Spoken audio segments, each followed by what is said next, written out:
Su Alteza Imperial, Zarevich y Gran Duque de Rusia, Alexei Nikolayevich Romanov, nació el 12 de agosto de 1904 en el Palacio de Peterhof, en San Petersburgo, a la 1:15 de la tarde. Pesó casi 5 kilos al nacer.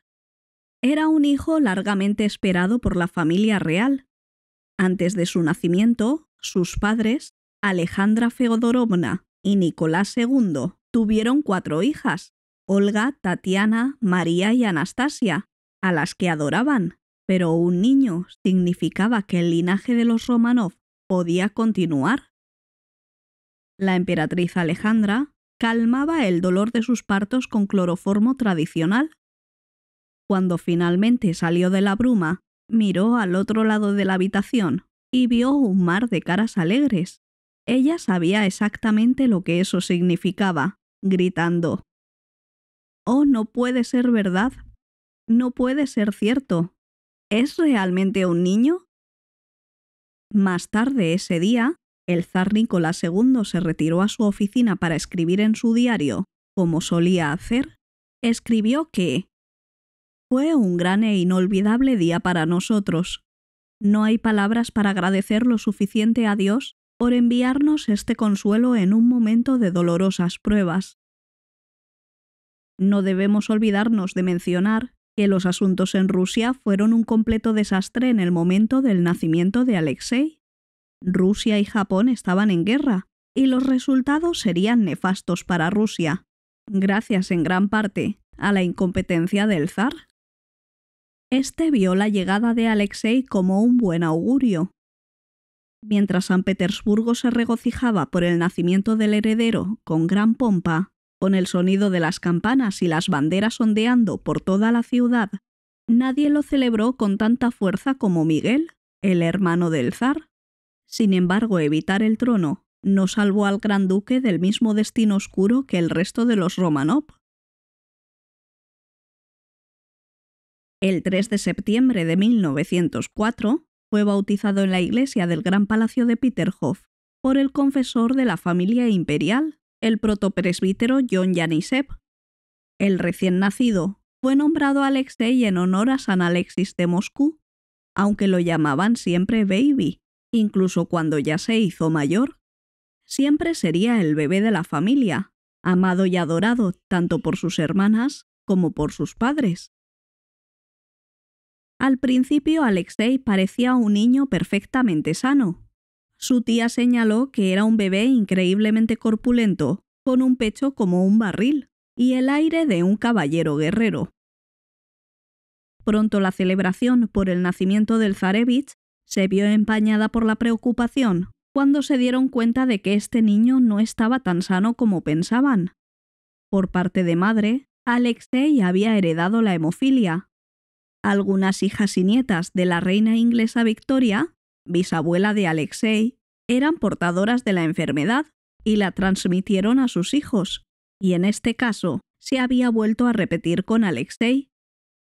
La enfermedad de la hemofilia se hizo evidente en el zarevich ya en septiembre de 1904, cuando un bebé que aún no había cumplido los 2 meses comenzó a sangrar abundantemente por la zona umbilical. Durante 2 días, la sangre del niño simplemente se negó a coagular correctamente. El zar y la zarina conocían la causa precisa de ese sangrado. Sabían que existía la posibilidad de tener un hijo hemofílico por los antecedentes familiares de Alejandra. Su peor pesadilla se había hecho realidad, y esta enfermedad definió toda la vida del pequeño, que fue más bien solitaria, pues a su madre no le gustaba que jugara con otros niños por temor a que lo pudieran lastimar. Un golpe o una magulladura que rompiera uno de los delgados vasos que hay bajo la piel podría originar una lenta afluencia de sangre en los músculos y tejidos circundantes. En lugar de cuajar rápidamente, la sangre continuaría fluyendo hasta crear un hinchazón o hematoma, a veces tan grande como una naranja. En los tiempos del zarevich, no había transfusiones de sangre o de plasma, como las hay actualmente, que pudiesen cortar la hemorragia. Finalmente, cuando la piel estaba llena de sangre, la misma presión sobre el vaso rasgado podía ralentizar la hemorragia y hacer que se formara un coágulo. Después, durante unas semanas, se producía el proceso de reabsorción, con el cual el color púrpura vivo de la piel iba cambiando a un moteado amarillo verdoso. Un simple rasguño en un dedo no era peligroso. Los cortes menores y rasguños en la superficie del cuerpo eran tratados con fuertes vendajes que presionaban la sangre y permitían que el daño se curara gradualmente. Las excepciones a esta cura las constituían las hemorragias dentro de la boca o la nariz, pues son zonas que no pueden vendarse. Los permanentes efectos de la hemofilia de Alexei se manifestaban en las hemorragias de sus articulaciones.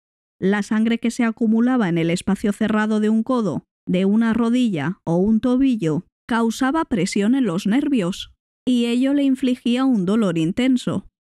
A veces, la causa del dolor era visible, otras no. En ocasiones, Alexei se despertaba por la mañana y llamaba a su madre. «Mamá, hoy no puedo caminar». O «Mamá, no puedo doblar el codo». Al principio, conforme flexionaba el miembro, dejando que se produjera el mayor espacio posible en la articulación para que la infiltración fluyera, el dolor era pequeño. Cuando el dolor se hacía insoportable, Alexei gritaba: «Mamá, ayúdame, ayúdame». Se convocaba a los doctores, le aplicaban compresas de hielo y rezaban. Nada le aliviaba. Nicolás hizo de la enfermedad de su hijo un secreto de Estado que debía mantenerse a toda costa, temiendo que si salía a la luz pudiera debilitar la imagen de la monarquía. Solo aquellos que absolutamente necesitaban saber estaban al tanto de la información. Eso dejó al margen a muchos familiares cercanos y al público ruso en general. No pasó mucho tiempo antes de que el secreto comenzara a afectar a la familia.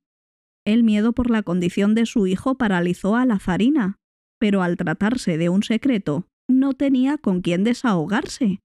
Sin embargo, a medida que Alexei crecía, el mundo no pudo evitar notar que algo andaba mal con el niño, por lo que comenzaron a especular.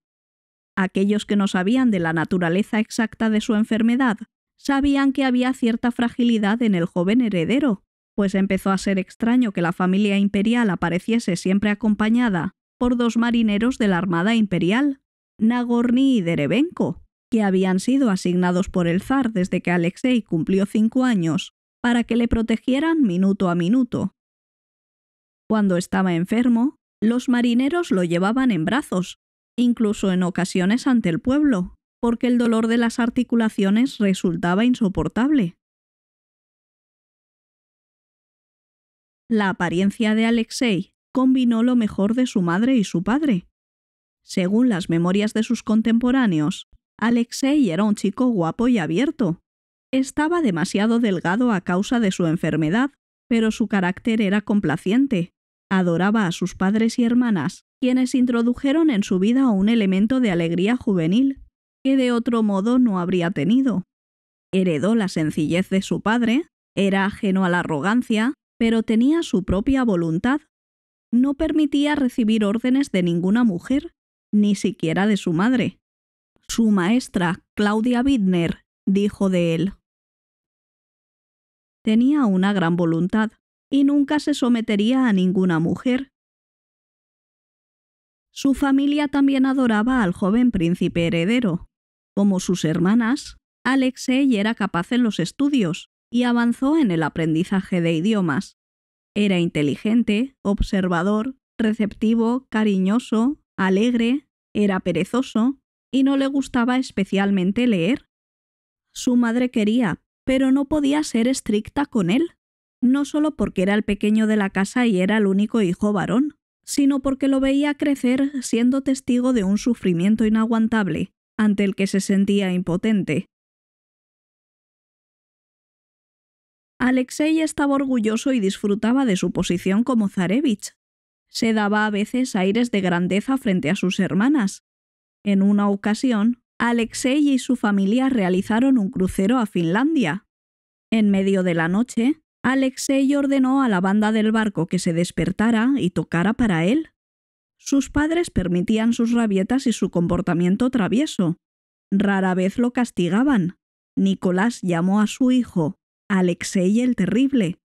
Le encantaba asistir a las inspecciones militares con su padre y estar con los soldados.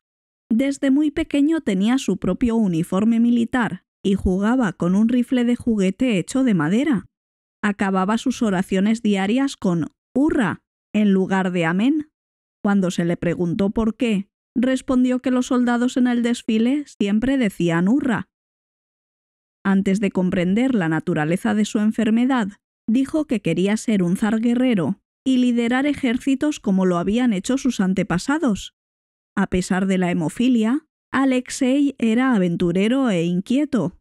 Se molestaba con sus padres cuando se le prohibió montar en bicicleta o jugar al tenis como el resto de niños. Sus hermanas eran amazonas consumadas, pero a él se le prohibió montar a caballo. Alexei tenía pocos amigos de su edad y a menudo se sentía solo. Era desobediente y difícil de controlar. Cuando era pequeño, Alexei ocasionalmente gastaba bromas a los invitados de sus padres.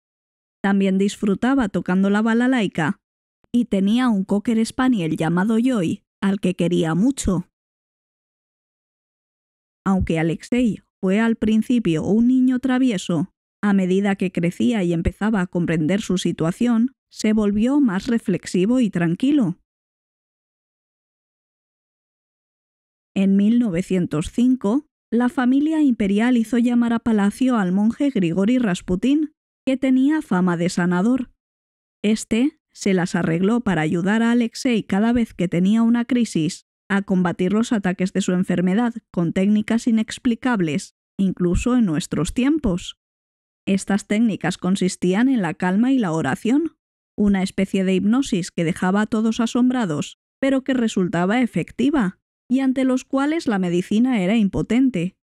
Como resultado de lo cual, Rasputín obtuvo una gran influencia en la zarina y, a través de ella, en el zar Nicolás. Rasputín aconsejaba a Nicolás y Alejandra en asuntos políticos y de gobierno, aunque no tenía formación formal en estos temas. Su influencia en cuestiones políticas contribuyó a la desconfianza hacia la monarquía y afectó la imagen del zar ante el público. El monje incluso se atrevía a dar consejo al matrimonio imperial sobre asuntos personales y familiares, pero su capacidad para aliviar los episodios de hemofilia del zarevich Alexei fortaleció su conexión con la familia real. Cuando llegó Rasputín, la enfermedad del zarevich todavía se mantenía en secreto, por lo que la aparición en la corte de un religioso que casi de inmediato ganó influencia significativa entre la familia imperial provocó conjeturas y rumores. Bajo la influencia de su madre, los 5 niños apreciaban al monje y se acostumbraron a confiar completamente en aquel hombre tosco al que sus padres consideraban un santo. No faltaron oportunidades para que Rasputín pudiese demostrar sus supuestos poderes sobrenaturales y curativos. No en pocas ocasiones se llegó a temer realmente por la vida de Alexei, quien, sumergido en una crisis, pedía a Dios una y otra vez que parase aquel sufrimiento. «Cuando muera ya no dolerá más, ¿verdad?», le preguntaba Alexei a su angustiada madre. Además, en 1912, durante una visita a la isla de Spala, Alexei contrajo sarampión. Aunque el sarampión en sí no era infrecuente en ese momento, la combinación de su hemofilia y la enfermedad lo puso en una situación especialmente delicada. Rasputín siempre consiguió lo que ningún médico. «Tu dolor está desapareciendo. Pronto estarás bien. Debes agradecer a Dios por curarte. Y ahora vete a dormir», le dijo en 1907, tras una caída mientras jugaba, en la que se lastimó la pierna. Poco después de que Rasputín se fuera, la hinchazón de la pierna de Alexei disminuyó. Incluso su tía Olga estaba estupefacta ante la situación. No solo estaba vivo, sino bien. Estaba sentado en la cama, sin fiebre, con los ojos claros y brillantes, ni una señal de cualquier hinchazón en su pierna. El niño incluso llegó a recibir el último sacramento el 8 de octubre de 1912, cuando unos días antes viajaba en carruaje con su madre, y la sacudida del mismo provocó que un hematoma, aún en proceso de curación en la parte superior del muslo, se rompiera y comenzara a sangrar nuevamente. El joven heredero fue sacado del carruaje casi inconsciente. La fiebre subió en extremo. No podía dormir por las noches, tenía delirios, y los latidos de su corazón disminuyeron. Estaba muy debilitado y se daba por hecho que no sobreviviría, e incluso poco después, algunos periódicos anunciaron falsamente su muerte. «El zarevich vivirá mientras yo viva», alardeó Rasputín. La temperatura de Alexei empezó a bajar y comenzó a mejorar ante la consternación de los especialistas, que no daban explicación científica a aquello. Pero el monje no estuvo muy lejos de la realidad. Durante la Primera Guerra Mundial, Alexei vivió con su padre en el cuartel general del ejército en Mogilov durante largos periodos de tiempo y observó la vida militar. Se convirtió en uno de los primeros Boy Scouts en Rusia. Sin querer aceptar la situación, Nicolás comenzó a preparar a su hijo para su futuro papel como zar, invitando a Alexei a asistir a largas reuniones con ministros del gobierno. El joven heredero disfrutaba con la vida militar y política. Alexei incluso comió el pan negro de los soldados y rechazó la comida que le ofrecieron en palacio, diciendo: «Esto no es lo que comen los soldados». Mientras el zar estaba en el frente, su esposa quedó a cargo de los asuntos del Estado en Sarko y Seló. Ella, su dama Ana Virubova y Rasputín se convirtieron en el gobierno en la sombra del país y surgieron rumores de estar pasando información a Alemania. En el gobierno y en la corte se consideraba que la influencia de Rasputín era nefasta en un momento en que la situación de la monarquía ya era muy crítica, por lo que el religioso tenía muchos enemigos y estaba amenazado. Finalmente, un grupo de aristócratas rusos acabó con Rasputín el 30 de diciembre de 1916, mientras el odio del pueblo hacia la monarquía crecía cada vez más. El zar había sumergido a Rusia en la Primera Guerra Mundial, lo que había empobrecido de manera extrema a sus gentes, que ya vivían situaciones complicadas. Trabajadores y soldados se levantaron contra las condiciones de vida precarias, la falta de alimentos y el descontento general.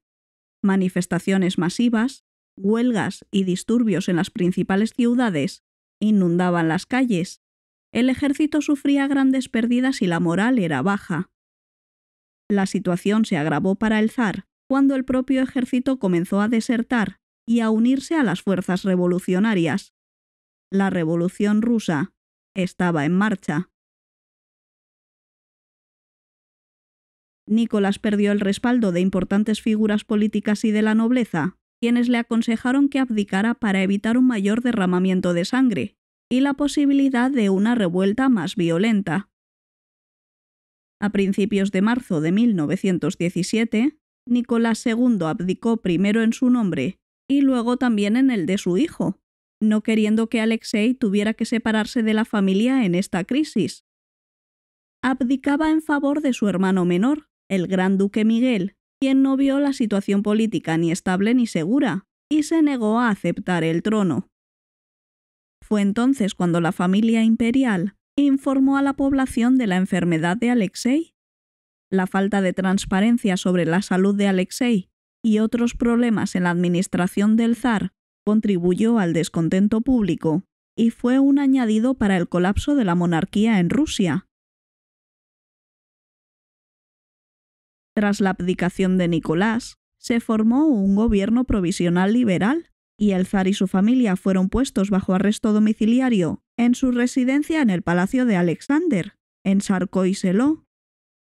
Por esta época, a las 4 hermanas se les empezó a caer el pelo a puñados, después de haber contraído sarampión, por lo que decidieron afeitarse la cabeza.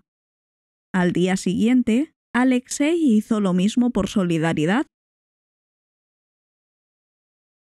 Después de los acontecimientos de julio en Petrogrado, el gobierno provisional ruso decidió trasladar a la familia a un lugar más pacífico, para lo cual se eligió Tobolsk, en Siberia Occidental.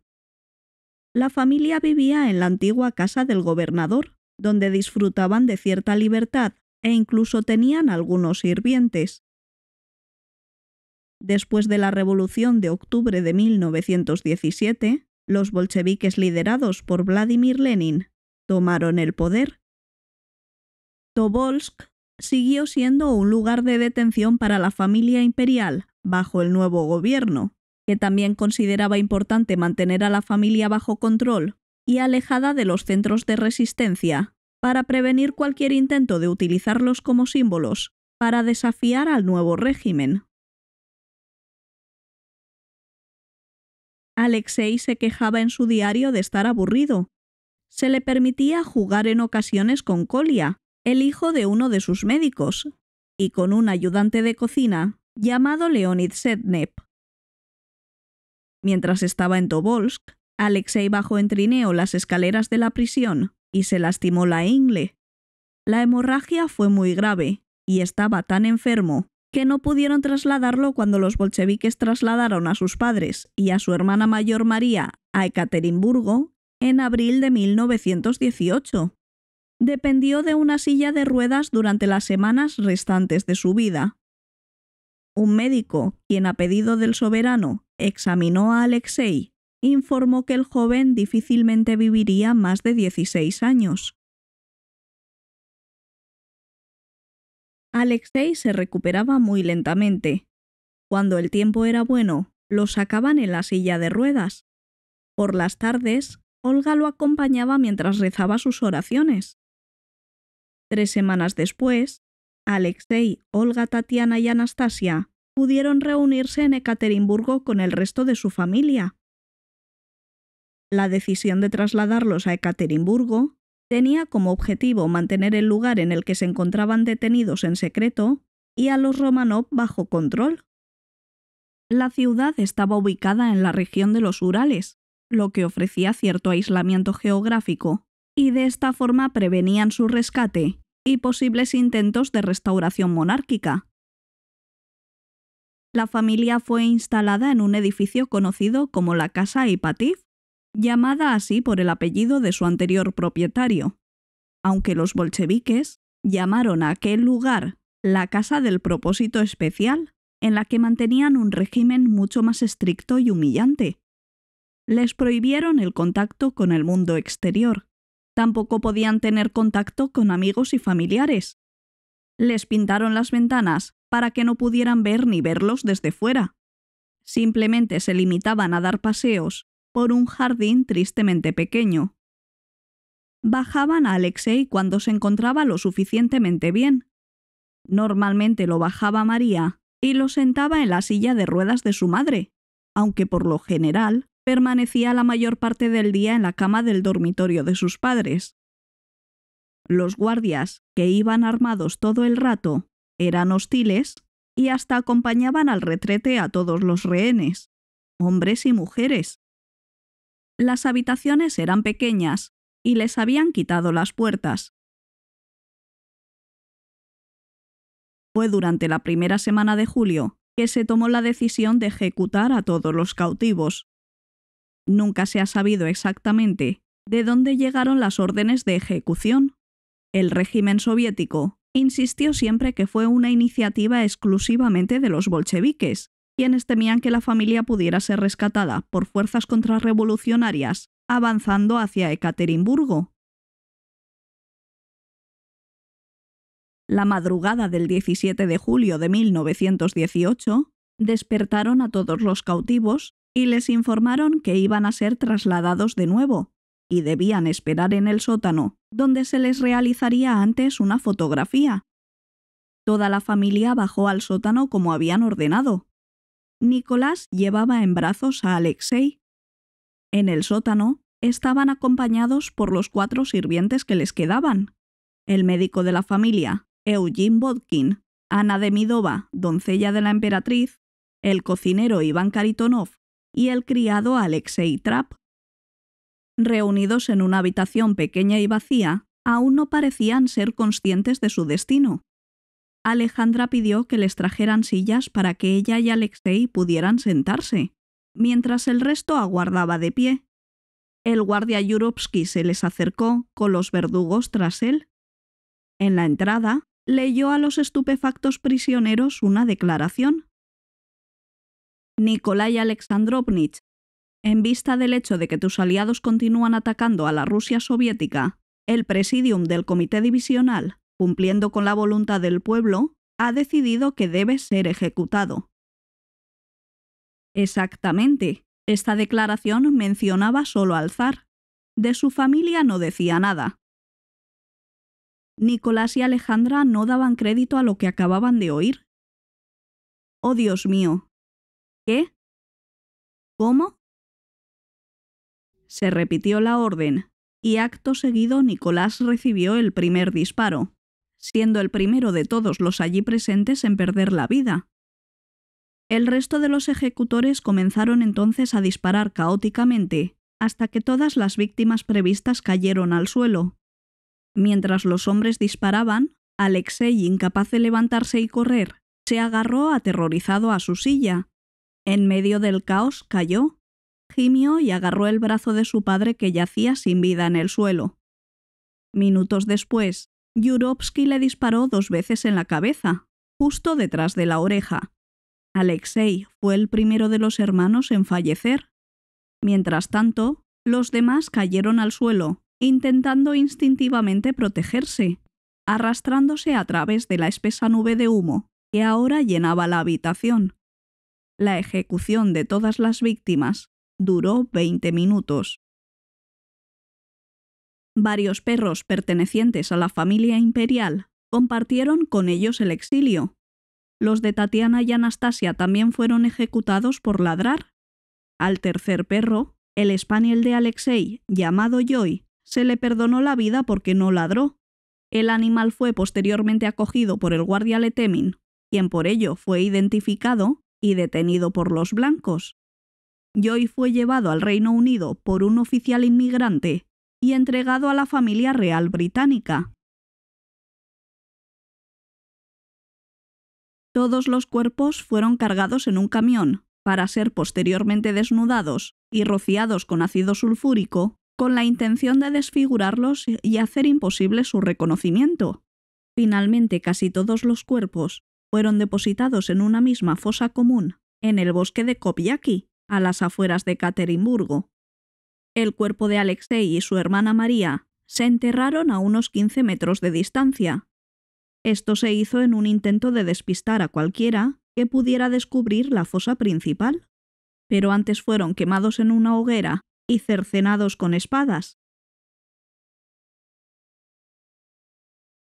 En la década de 1970, el geólogo Alexander Abdonin y el cineasta ruso Yeli Rayaboy se unieron para encontrar la sepultura del zar Nicolás II y su familia. Los primeros huesos de la familia real rusa fueron hallados en 1979, pero por temor a las represalias del sistema soviético, volvieron a ocultarlos. La casa Ipatip fue demolida en 1977 y en su lugar se construyó una iglesia para conmemorar a la familia Romanov. Con la caída de la Unión Soviética en 1991, se desenterraron los restos encontrados décadas antes y realizaron exhaustivas pruebas que confirmaron que pertenecían a la familia Romanov, pero faltaban los cuerpos de Alexei y María. Después de las pruebas, los restos fueron trasladados a San Petersburgo, donde fueron enterrados formalmente en la Catedral de San Pedro y San Pablo el 17 de julio de 1998. En el año 2000, la familia fue canonizada por la Iglesia Ortodoxa rusa. En el verano de 2007 se encontró la fosa de Alexei y María. En ella había 44 fragmentos óseos parciales de ambos niños. Las pruebas de ADN fueron positivas, pero la Iglesia Ortodoxa todavía duda y los restos no se han reagrupado, por lo que hoy permanecen almacenados en los archivos estatales, a la espera de una decisión de la Iglesia, que exigió un examen más exhaustivo y detallado. Alexei tenía 13 años en el momento de la ejecución y fue el último zarevich del desaparecido Imperio ruso. La vida del zarevich Alexei Romanov y su familia es un capítulo conmovedor y trágico de la historia rusa. Desde su nacimiento con la herencia de la hemofilia hasta los momentos cruciales de la Revolución rusa, su historia nos lleva a reflexionar sobre la fragilidad de la vida humana, la influencia de las circunstancias históricas y la importancia de recordar el pasado.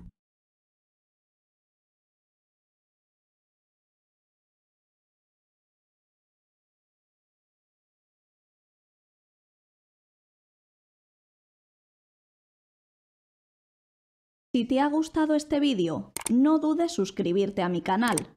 Activa la campanita para ser notificado cada vez que haga una nueva publicación. También me podrás encontrar en las redes sociales de Facebook e Instagram. Nos vemos en el próximo vídeo.